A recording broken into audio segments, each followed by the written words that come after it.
divine et aux miracles, mais à prêcher la parole de Dieu. C'est tout à fait vrai, assurément. Maintenant, voyons un peu. Cette Église-ci enseigne-t-elle qu'il faut parler en langue pour recevoir le Saint-Esprit? Non, monsieur, non. Nous n'enseignons pas ça. Le parler en langue est un don du Saint-Esprit. Vous voyez, ce n'est pas le Saint-Esprit, c'est un don. Cet arbre produit 9 sortes de fruits.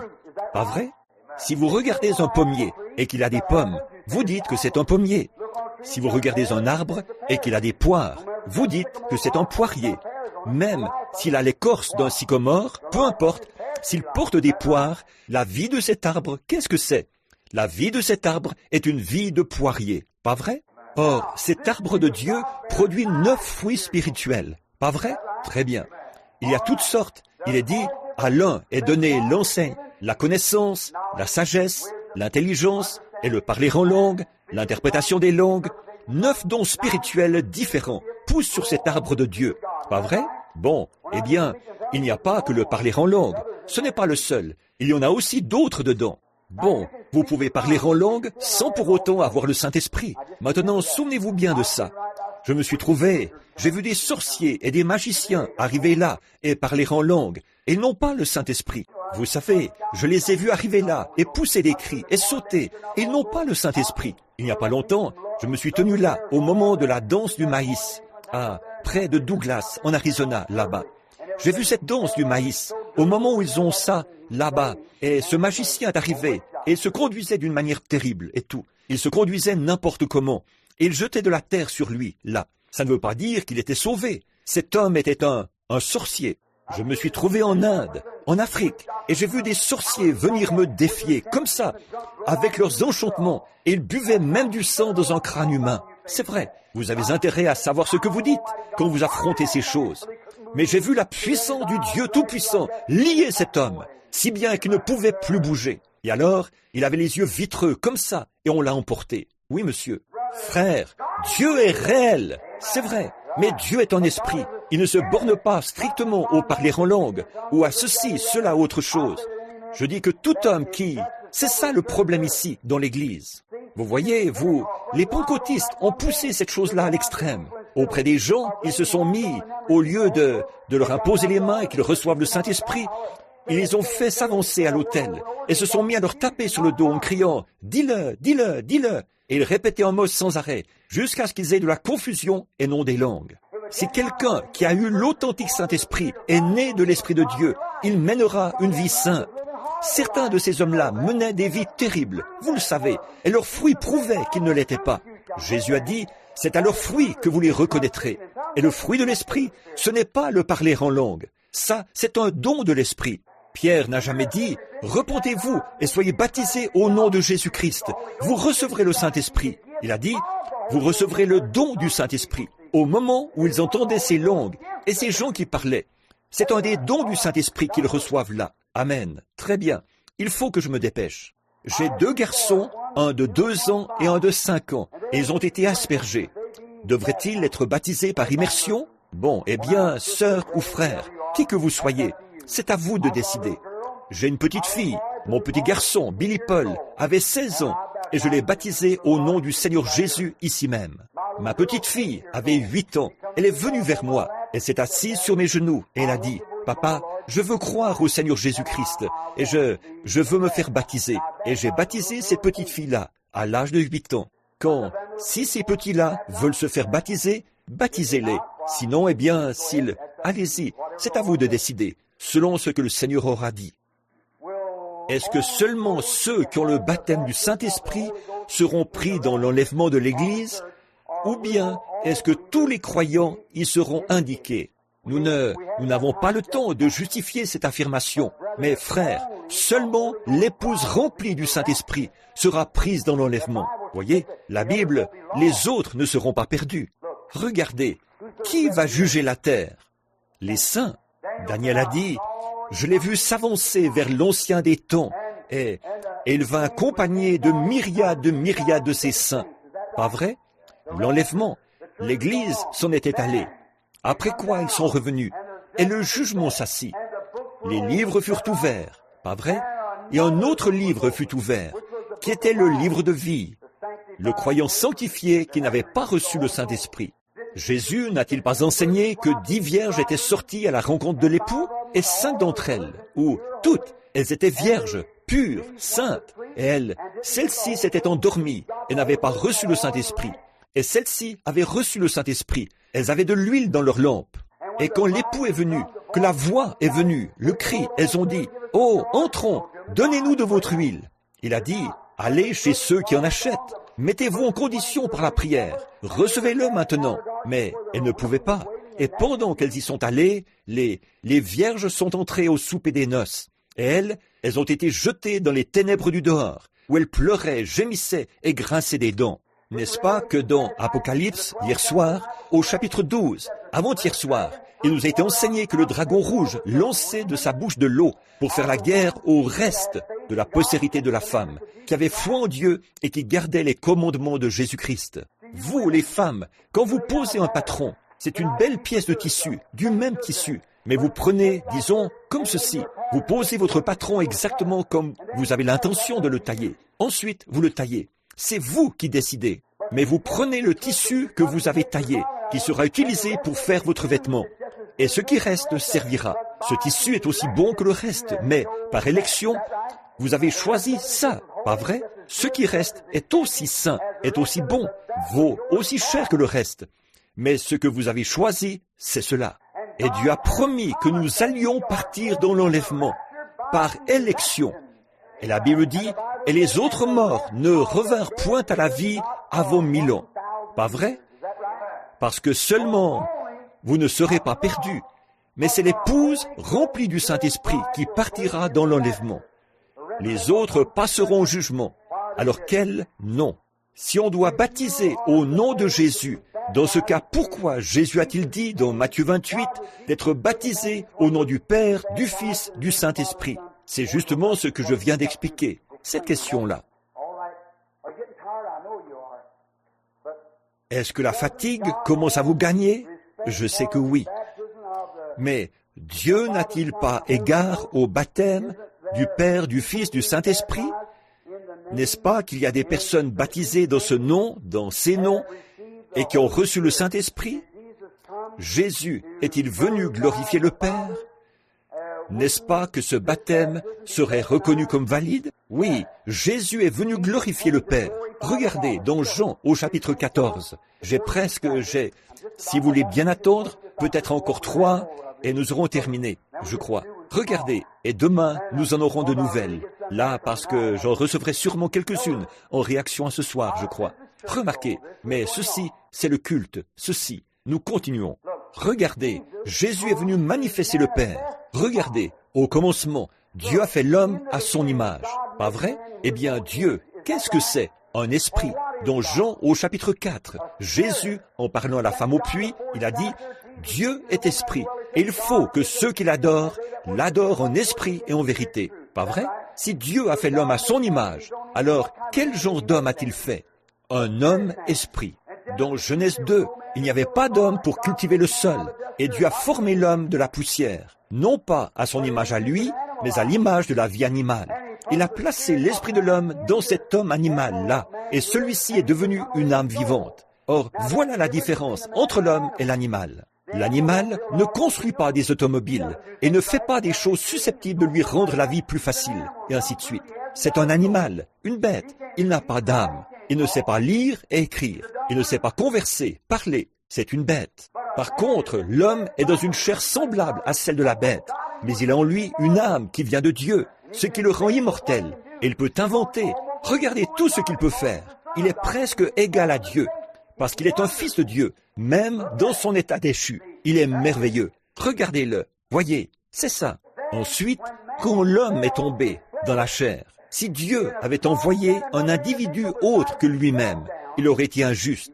Le seul moyen pour Dieu de le faire d'une manière juste, c'était de prendre lui-même la place de l'homme.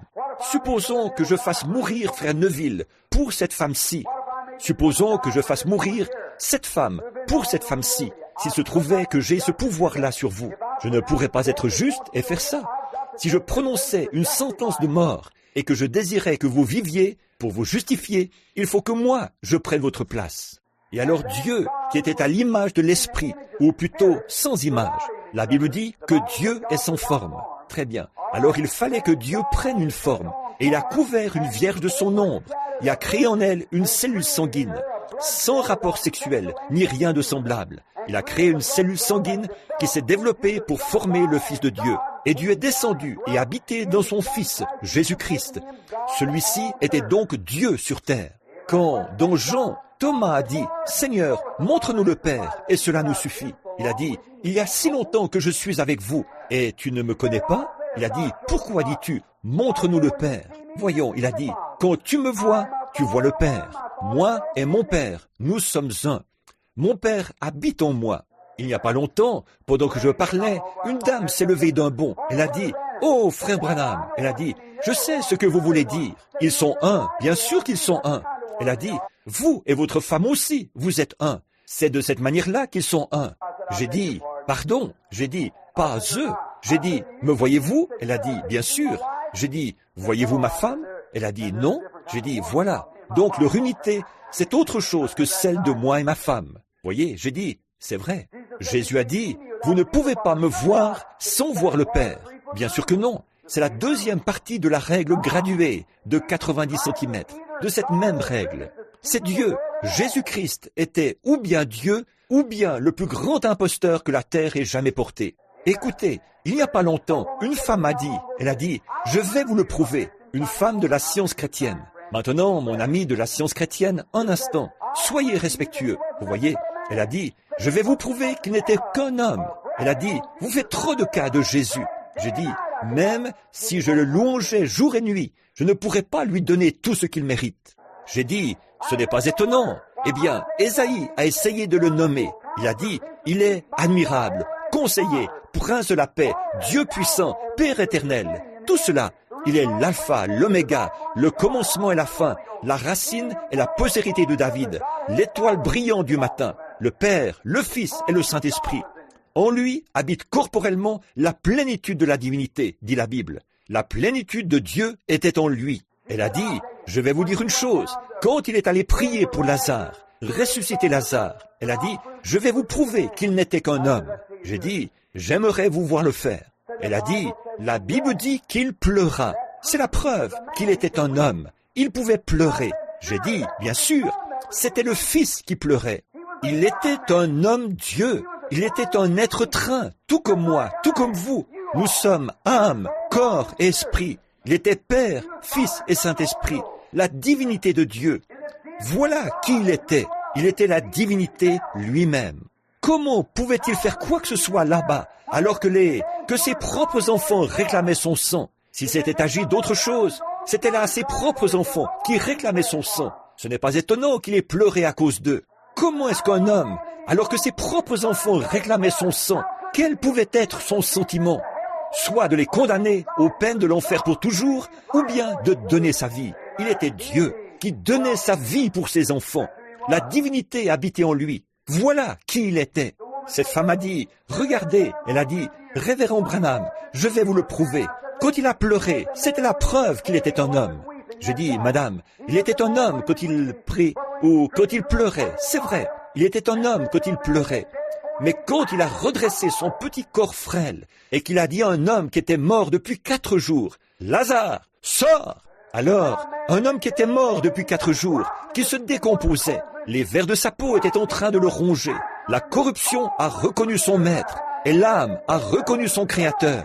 Et un homme qui était mort depuis 4 jours s'est levé sur ses pieds et a repris vie. C'était là plus qu'un homme. Il était un homme quand il est descendu de la montagne ce soir-là. Il avait faim. Il a regardé un arbre, cherchant du regard quelque chose à manger. Il était un homme quand il cherchait là quelque chose à manger sur ce figuier. Mais quand il a pris 5 petits pains et 2 morceaux de poisson et qu'il a nourri 5000 personnes, c'était plus qu'un homme. C'était Dieu, là, à l'intérieur. Le seul créateur qui a pu prendre un poisson cuit et le rompre, et que ce soit toujours un poisson cuit, qui a pris du pain cuit et l'a rompu. Quelle sorte d'atome a-t-il mis en mouvement? Alléluia! Il était Dieu, le créateur des atomes et de toutes choses. C'était là plus qu'un homme. Il était un homme quand il était là-bas, sur ce bateau, ce soir-là, après avoir prêché toute la journée et guéri les malades. Il était tellement fatigué que 10 000 démons de la mer s'étaient jurés de le noyer. Ce petit bateau là-bas, agité dans tous les sens comme un bouchon de liège, les grandes vagues qui arrivaient comme un éclair de tous côtés. Et lui, il était couché là, tellement fatigué que ces vagues ne l'ont pas réveillé. Les démons étaient rugissants. Ils disaient, maintenant, on va la voir pendant qu'il dort. Mais quand il s'est réveillé, qu'il s'est réveillé là-bas, il était un homme, il était tellement fatigué. Mais quand il a posé le pied sur le bastingage du bateau, qu'il a regardé, qu'il a dit « Silence, tais-toi !» et que les vents et les vagues lui ont obéi. C'était plus qu'un homme. C'était Dieu, le Créateur, qui a fait les cieux. Ce n'est pas étonnant que l'apôtre ait dit « Quel est donc celui-ci à qui obéissent même les vents et la mer ?» C'était plus qu'un homme, c'était Dieu. Il était un homme quand on l'a cloué à la croix comme sacrifice pour ôter le péché. Il était un homme à qui on a enfoncé des clous dans la main. Il était un homme qu'on a couronné d'épines. Il était un homme couvert des crachats moqueurs des soldats. Il était un homme qui était brisé, meurtri, blessé. Il était un homme. Il était un homme quand il s'est écrié « Mon Dieu, pourquoi m'as-tu abandonné ?» Il était un homme qui appelait à l'aide. Mais le matin de Pâques, quand les sceaux de la mort ont été rompus là-bas au sépulcre, c'était plus qu'un homme. Il a prouvé qu'il était Dieu. Par sa vie, il m'a aimé. Par sa mort, il m'a sauvé. Par son ensevelissement, il a emporté mes péchés au loin. Par sa résurrection, il a justifié gratuitement pour toujours. Un jour, il reviendra. Ô jour glorieux! Oh, alors que les rochers se fondaient et que les cieux s'assombrissaient, mon Sauveur courba la tête et mourut. Le voile déchiré révéla le chemin vers les joies du ciel et le jour sans fin. Ce n'est pas étonnant qu'Eddie Perronnet se soit écrié, que tous acclament la puissance du nom de Jésus, que les anges se prosternent devant lui, apportez le diadème royal et couronnez-le Seigneur de tous. C'est cette personne extraordinaire, le Seigneur Jésus. Il était Jéhovah, Dieu voilé dans une chair. La Bible dit, quoi que vous fassiez, en parole ou en œuvre, faites tout en son nom. La Bible dit, toute la famille dans les cieux se nomme Jésus, et toute la famille sur la terre se nomme Jésus. Prions en son nom, vivons en son nom, enseignons en son nom, mourons en son nom, soyons ensevelis en son nom, soyons baptisés en son nom, ressuscitons en son nom, allons au ciel en son nom. Voilà son nom, et son épouse se nomme Madame Jésus. Il fera sortir du milieu des nations un peuple à cause de son nom. Et je ne suis pas unitaire. Non, monsieur. Vous, les trinitaires, débarrassez-vous de cette idée-là. Je ne suis pas unitaire. Non, monsieur. Je ne suis ni unitaire ni trinitaire. Je crois ce que dit la Bible. C'est exact. Amen. J'en mettrai sur une seule question. Qu'est-ce que c'était déjà? Est-ce que j'ai vidé la question? Ou, voyons un peu, qu'est-ce que c'était? Oh oui, c'est ça, à propos de comment le Père était en Christ. Il était un homme. Il était un homme Dieu. L'Église pentecôtiste ne baptise-t-elle pas au nom du Père, du Fils et du Saint-Esprit? Certaines d'entre elles. Si quelqu'un meurt sans avoir le baptême du Saint-Esprit, sera-t-il perdu? Non, monsieur. S'il est un croyant, il reviendra à la résurrection, à la seconde résurrection. S'il a le baptême, il aura part à la première résurrection. Bon, là, il faut presque me croire sur parole. Si ce n'est pas satisfaisant, alors vous n'avez qu'à me le demander. Je vous fournirai des références bibliques. C'est que j'essaie de répondre encore à 2 ou 3 questions ici. Ensuite, nous aurons terminé. Frère Bill, la Bible dit-elle quelque chose à propos des jeux d'argent? Oui, elle en parle, mais je ne pourrai pas citer le passage en ce moment. Je sais que les soldats ont tiré ses vêtements au sort, et ainsi de suite, mais je ne pourrai vous dire. Pourriez-vous, s'il vous plaît, expliquer 1 Corinthiens 15, 29? S'il te plaît, trouve-moi ça, Frère Neville, là, 1 Corinthiens 15, 29. Nous allons trouver ça. Bon, et peut-être que demain, je pourrai revenir là-dessus pour vous. Par exemple, sur ces lettres-là, comment déchiffrer cela? Vicarius Filii Dei. Si vous le désirez, faites-le moi savoir. La prophétie d'Ézéchiel 38 et 39 s'accomplira-t-elle avant l'enlèvement? Je ne pense pas. Je pense que ce que nous attendons maintenant, la prochaine chose, c'est l'enlèvement de l'Église. Et ça, alors, quand Gog et Magog descendent, ça, ce sont les armées russes qui arrivent. Regardez, Monsieur Bohanon, qui était autrefois directeur de l'entreprise de service public, un très bon chrétien. Un jour, il m'a parlé. Il a dit, « Billy, j'ai essayé de lire et j'ai essayé de demander à mon pasteur d'expliquer l'Apocalypse. » Il a dit, « Nous avons pris cela et nous avons tout confondu. » Il a dit, « Jean a dû manger quelque chose ce soir-là. » Et il a fait un rêve. J'ai dit, « Monsieur Bohannon, honte à vous. » Il a dit, « Eh bien, personne ne peut comprendre cela. » J'ai dit, « Non, aucun homme naturel, mais le Saint-Esprit peut le révéler. » Il a dit, « Eh bien, regarde Billy. » Il a dit, « L'épouse se tenait sur le mont Sinaï. Et ici, l'eau était lancée de la bouche du dragon pour faire la guerre à l'épouse. Et l'épouse était dans le ciel au même moment. Va donc comprendre. » J'ai dit, « Monsieur Bohannon, tout ce que vous avez fait, c'est que vous avez confondu trois choses différentes. Ce que vous appelez là l'épouse. Vous appelez les 144 000 qui se tenaient avec l'agneau sur le mont Sinaï l'épouse. Ils ne l'étaient pas.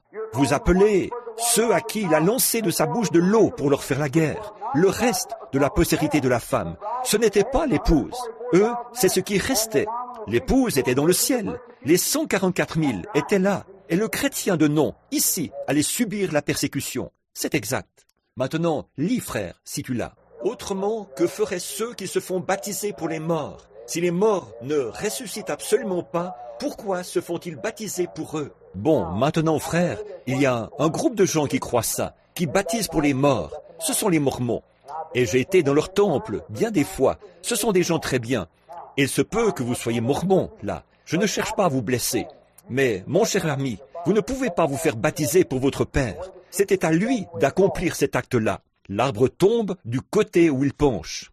C'est Paul qui parlait ici. Il parlait du mort, Jésus-Christ. Si les morts ne ressuscitent pas, pourquoi vous faites-vous baptiser au nom de Jésus-Christ? Alors, si les morts ne ressuscitent pas, vous voyez ce que je veux dire? Alors il a dit, si les morts ne ressuscitent pas, mangeons, buvons et réjouissons-nous, car demain nous mourrons. Mais il poursuit en rendant gloire à Dieu pour la résurrection des morts.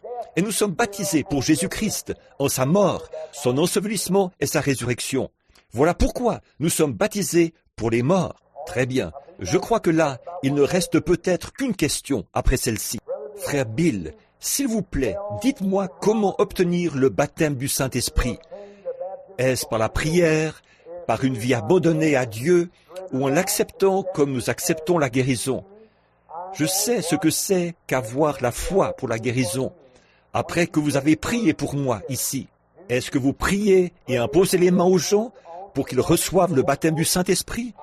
J'ai été baptisé au nom du Père, du Fils et du Saint-Esprit. S'il vous plaît, dites-moi si je dois me faire rebaptiser au nom de Jésus, comme vous en avez parlé dernièrement. Maintenant, mon cher ami chrétien, là, je ne vous dis pas ce qu'il faut faire. Je ne fais que préciser ce que dit l'Écriture. Et le savez-vous, là, le Saint-Esprit peut venir à l'instant même, pendant que nous parlons. Le Saint-Esprit est un don de Dieu. Voyez, c'est un don de Dieu. Il pourrait venir pendant que nous parlons. Et je vais vous dire une chose. Si les gens étaient bien enseignés, certains d'entre vous, les vieux de la vieille, ici, je vais vous demander quelque chose. À vous, les vieux de la vieille, qui avez fréquenté ce tabernacle, quand je baptise les gens, observez. Et vous, les ministres, suivez cet exemple. J'ai pris soin d'apporter aux gens l'enseignement, si bien qu'ils mettaient de l'ordre dans leur vie avant qu'ils s'approchent de l'eau. Et je les amenais à croire que Dieu était tenu d'exécuter sa promesse, que dès qu'ils se faisaient baptiser au nom de Jésus-Christ, le Saint-Esprit était là pour accepter cela. Et quand ils ressortaient de l'eau, ils recevaient le Saint-Esprit. C'est vrai, vous n'avez qu'à berger, enseigner à vos brebis, amenez-les dans la Bible, ici. Laissez tomber le vieux manuel d'une église quelconque et prenez ce qu'il y a ici dans la Bible, là où c'est Dieu qui a enseigné, et vous n'aurez pas ces problèmes. Oui, par l'imposition des mains, nous pouvons recevoir le Saint-Esprit, par l'imposition des mains d'une personne ointe. Frère Bill, est-ce du désordre que quelqu'un se lève et donne des messages en langue pendant que le prédicateur dispense la parole? Cette personne a 3 questions ici.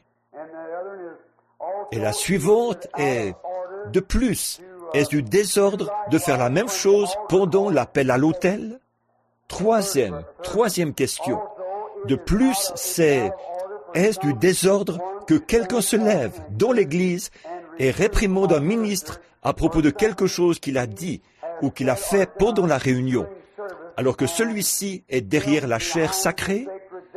Toutes ces choses ont été faites plusieurs fois au tabernacle. Bon, je vais répondre à ceci rapidement, là. Or, ceci concerne l'Église. Maintenant, aux nouveaux venus parmi nous, je dois maintenant donner une petite fessée à l'Église. Alors, si vous voulez bien patienter pendant un petit instant, vous voyez? Écoutez, mes enfants, ces dons sont merveilleux. Personne ne sait combien je vous apprécie et vous aime de l'amour divin. Mais ces dons peuvent vous faire du tort si vous ne les utilisez pas là où il faut. Regardez les gens aujourd'hui, des hommes très bien qui sont là, sur le champ de travail, qui prient pour les malades et les font payer pour le faire. C'est mal. Si un homme a la foi pour la guérison et qu'il prie pour les malades, il devrait être assez noble pour prier pour les gens sans qu'il soit question d'argent. Dieu merci. Frère, je tiens à dire cela, non pas en ma faveur, mais pour la gloire de Dieu. Pas une seule fois je n'ai soutiré de l'argent aux gens, ni rien comme ça. En fait, j'ai refusé un montant d'1 500 000 $ qui m'avait été donné comme offrande. Et vous êtes au courant, c'était ici même, dans le journal. Voyez, c'est vrai. Ce n'est pas pour... Quand vous ferez ça, vous perdrez votre foi, là, auprès de Dieu. Maintenant, vous qui parlez en langue, qui avez des dons de langue, que Dieu vous bénisse. On a besoin de vous dans ce tabernacle. Je tiens à vous avoir ici. Mais bon, là, la chose se fait dans l'ordre. Ne faites jamais cela pendant que le prédicateur est en train de prêcher.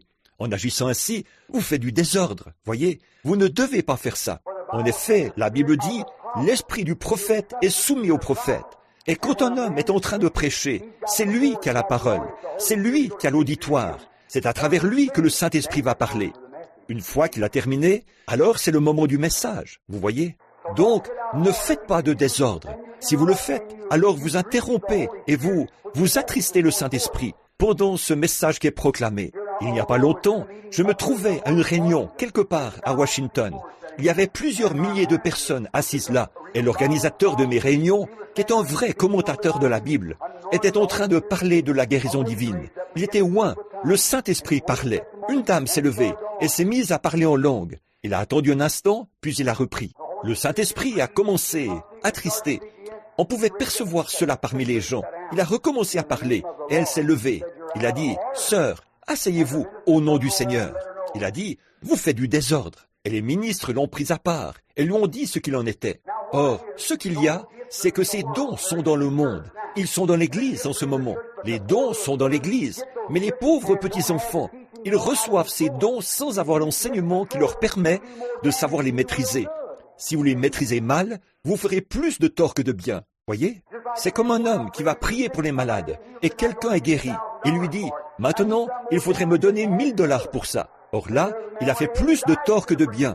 Il aurait été préférable que cet homme-là meure plutôt qu'un tel opprobre soit jeté sur la cause de Christ. Maintenant, quand le pasteur ou l'évangéliste ou qui que ce soit est en train de prêcher, gardez le silence. C'est Paul qui a dit de le faire, vous voyez?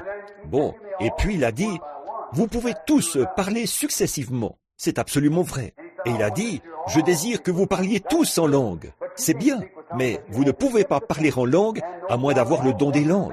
Et il ne fait aucun doute qu'il y a de nombreux dons de langue dans cette église en ce moment. Il y a de nombreux dons de langue là-bas, dans l'église méthodiste. Il y a de nombreux dons de langue là-bas, dans l'église baptiste. Si seulement on prêchait de sorte que ces dons entrent en action. Comment? Si vous mettez une semence en terre et que vous ne la cultivez pas, qu'arrivera-t-il? Vous voyez, elle va rester là, dans la terre sèche. Elle va pourrir. Elle ne produira rien de bon. Ces dons ont toujours été dans l'église. Mais ce n'est que maintenant que l'eau s'est mise à descendre, la pluie pentecôtiste, pour les arroser et produire du fruit. Maintenant, utilisez-les là où il faut. Maintenant, il est dit, eh bien, je crois que la question suivante, là, c'était, cette personne demandait, elle a dit, quand on fait un appel à l'autel? Non, pas à ce moment-là. Je ne pense pas. Si vous remarquez, et si vous prenez dans Corinthiens et que vous lisez ça, certains d'entre vous ici, si vous avez les dons du parler en langue, alors faites attention.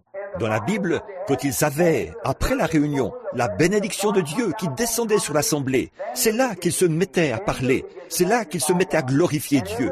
Et chaque fois, c'était un message adressé directement à quelqu'un. Et non pas, il faut faire très attention là. Voyez, ce n'est pas quelque chose qui est simplement poussé par la chair. Ce sera un message adressé à quelqu'un. disant à quelqu'un de faire quelque chose, ou bien quelque chose qui servira à édifier l'Église. Ce sera quelque chose qui servira à glorifier l'Église.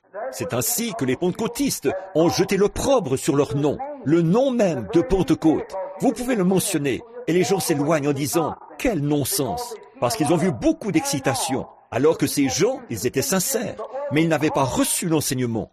Paul a dit « quand je viendrai chez l'église pentecôtiste, là-bas », il a dit « j'y mettrai de l'ordre ». Il faut que ce soit en ordre. Tout doit être fait avec ordre, exactement comme le Saint-Esprit l'a ordonné. Donc il a dit « or, si on entre et que vous vous mettez tous à parler en langue, qu'un simple auditeur entre, il dira « mais vous êtes tous fous !» et il ressortira. C'est exactement ce que fait l'église pentecôtiste. Il a dit « mais si, au lieu de cela, l'un de vous prophétise et révèle les secrets de quelque chose, si l'un de vous est prophète, autrement dit, il a dit, alors n'est-ce pas que les gens tomberont sur leur face et diront que Dieu est au milieu de vous?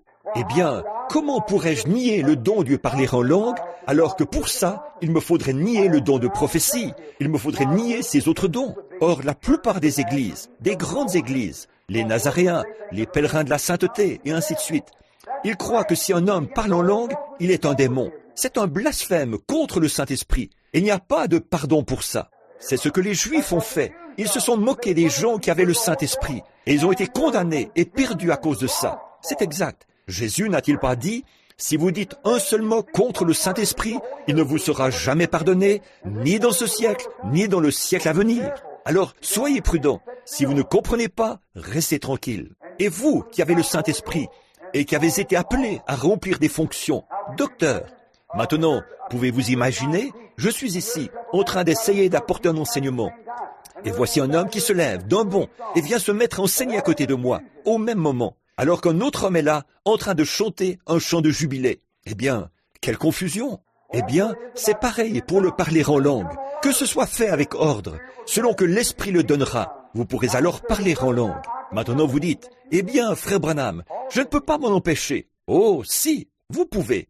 Paul a dit que vous le pouviez. Il a dit, si l'un de vous, parmi vous, parle en langue, et qu'il n'y a pas d'interprète, qu'il se taise. Peu importe combien grand est le désir de parler, taisez-vous. C'est un don, frère. Je prie que Dieu me permette de faire des réunions de réveil ici, un de ces jours, pour que nous puissions vous présenter ces choses-là en profondeur. Vous voyez, là, vous pourrez voir que c'est un don. Et ce don, il veut se manifester tout le temps, voyez. Mais il vous faut avoir là la sagesse du Saint-Esprit, afin de savoir quand et comment faire entrer ce don en action. Et vous dites, eh bien, gloire à Dieu. La Bible dit qu'après que le Saint-Esprit est venu, on n'a pas besoin qu'on nous enseigne. Le docteur, c'est lui-même. Oh frère, comment pouvez-vous être aussi puéril en lisant l'écrit? Dans ce cas, pourquoi le Saint-Esprit a-t-il établi des docteurs dans l'Église? Vous dites, je n'ai besoin de personne pour m'enseigner. C'est le Saint-Esprit qui m'enseigne. Il le fait au moyen d'un docteur. Il a établi des docteurs dans l'Église. Il a dit, tous sont-ils docteurs? Tous sont-ils apôtres? Tous sont-ils des dons de guérison? Le Saint-Esprit a établi ces choses dans l'Église et il les met toutes en action. Chacune entre en action avec ordre. Bon, c'est exactement comme mon pied. L'un d'eux qui dit, je m'en vais dans cette direction-ci. L'autre qui dit, je m'en vais dans cette direction-là. Maintenant, qu'est-ce que vous allez faire? La main qui dit, je vais monter, et l'autre qui va dans cette autre direction. Dans quel état va se retrouver le corps? Voyez? Bon, mais si la pensée ici dit, pied, avance, et tous les deux, main, suis-les. Tête, reste bien droite. Bras, faites la même chose. Tout marche dans l'harmonie. Maintenant, une fois arrivé là, je n'ai pas encore utilisé mes bras. Là, les pieds ont fait leur devoir. Le pasteur a fini de prêcher. Maintenant, bras, faites votre devoir. Voyez? Vous voyez ce que je veux dire? Eh bien, mais supposons que les bras se tendent comme ceci. Oh, mais où est-ce? Où est-ce? Pendant que les pieds sont en train de prêcher. Vous voyez? Vous n'y êtes pas encore. Voyez? Garde le silence, bras. Un peu plus tard, ce sera le moment où tu seras utilisé. Attends d'en arriver là. Vous voyez ce que je veux dire? Voilà le don. Voilà le don de l'Esprit à l'œuvre. J'aime le Seigneur. Pas vous? Amen. Écoutez, je sais une chose dont je peux témoigner en votre faveur. Vous avez vraiment beaucoup de patience. Il est 22h20. Maintenant, mes amis, regardez. Comme ceci, là, ces questions, j'y ai répondu de mon mieux. J'étais obligé de répondre en vitesse à bon nombre d'entre elles, comme ça. Si vous n'êtes pas d'accord sur ces choses, ne vous fâchez pas avec moi. Soyez mon frère. Vous voyez, je vous aime. Et si je dis ces choses, c'est uniquement parce que c'est ce qui est dans mon cœur. C'est ce que je crois. Et c'est de cette manière que je l'explique. Et c'est de cette manière que je l'apporte, en prenant la Bible. Maintenant, si vous dites, « Frère Branham, je ne le crois vraiment pas de cette manière », ce sera tout à fait en ordre. Vous voyez, jamais nous ne penserons que ça change quoi que ce soit. Nous continuerons à être des frères et des amis. Et si vous dites, eh bien, moi, je crois que si je fais partie de l'église méthodiste ou de l'église baptiste, je serai sauvé quand même. Très bien, frère, c'est tout à fait en ordre. Je vous appelle toujours mon frère, parce que vous croyez en Jésus-Christ. Voyez, c'est vrai. Donc, nous serons des frères et des amis quand même. Mais je suis simplement en train de préciser à cette église, pendant ces quelques jours, la position doctrinale de cette église. Voyez, voilà la position que soutient cette église. Et s'il y a ici un diacre qui ne croit pas au baptême au nom de Jésus-Christ et au baptême du Saint-Esprit, ni à la manifestation des dons de l'Esprit, ce diacre, pendant que je me tiens ici même, ne mérite pas de se trouver dans l'église tant qu'il ne sera pas redressé. C'est tout à fait exact. Et le conseil doit veiller à cela. C'est exact. Cette église n'est pas dirigée par des diacres. Cette église est dirigée uniquement par la Bible et par le Saint-Esprit. Oui, monsieur. Donc, ces choses, nous croyons qu'elles sont la doctrine de cette église. Nous n'avons pas de membres du tout. Personne ici n'est un membre. Par contre, tous ceux qui viennent ici sont membres, car nous croyons que nous sommes tous membres d'un seul corps, par le baptême du Saint-Esprit.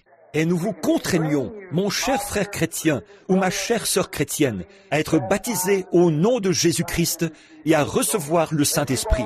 Si vous avez déjà reçu le Saint-Esprit, après avoir été baptisé au nom du Père, du Fils et du Saint-Esprit, que Dieu vous bénisse. Vous dites, frère Branham, que dois-je faire à ce sujet? La réponse à cette question a été donnée. Je ne peux dire que ce que Paul a dit. Il faut vous faire rebaptiser.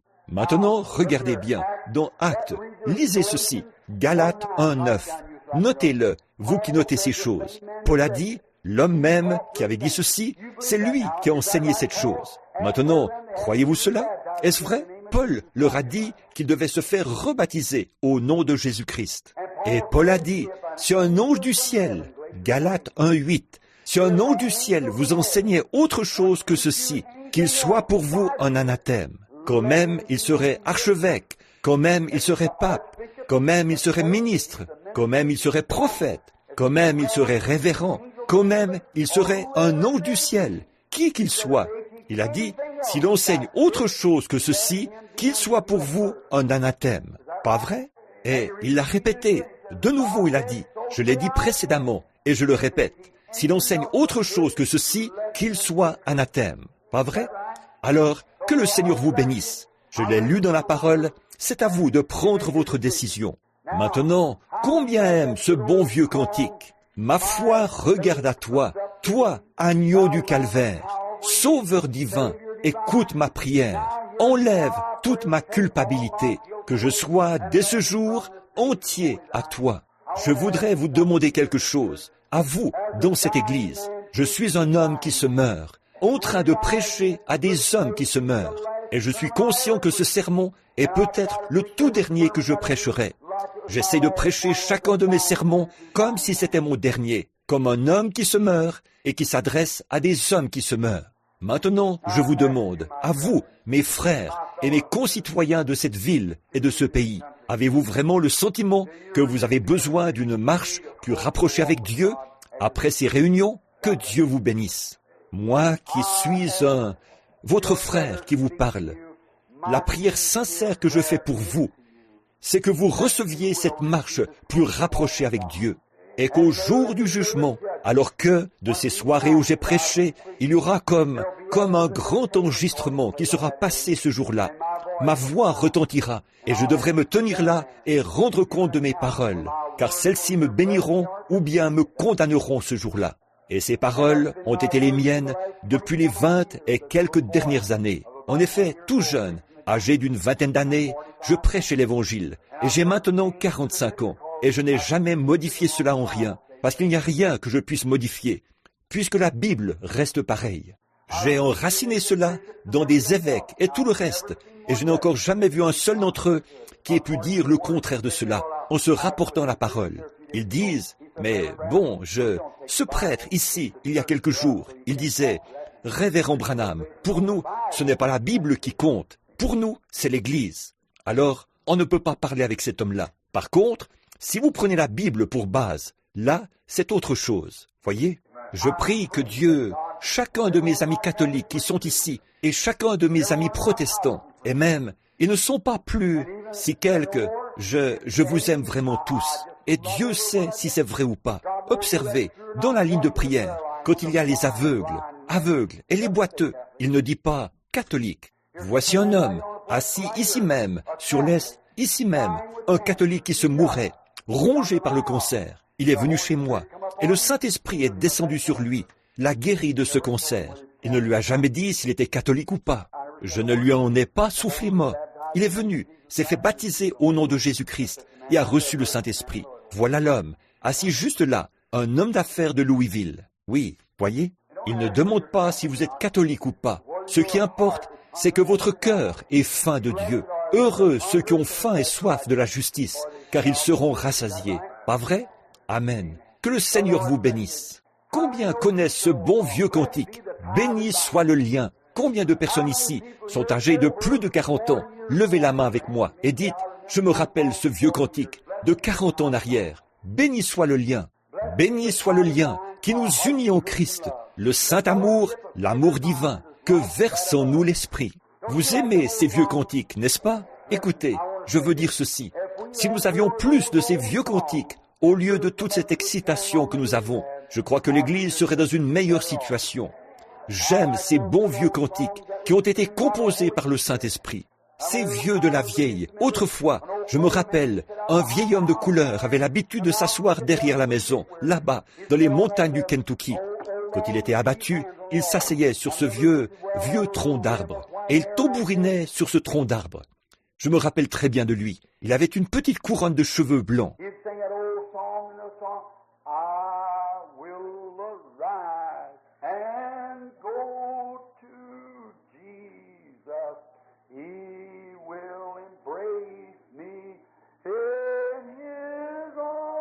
Il chantait ce vieux cantique, un vieux cantique.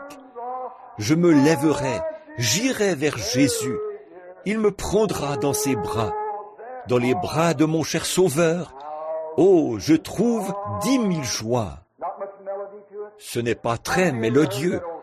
Combien ont déjà entendu ce vieux cantique? Oh, c'est bien ça. Écoutez.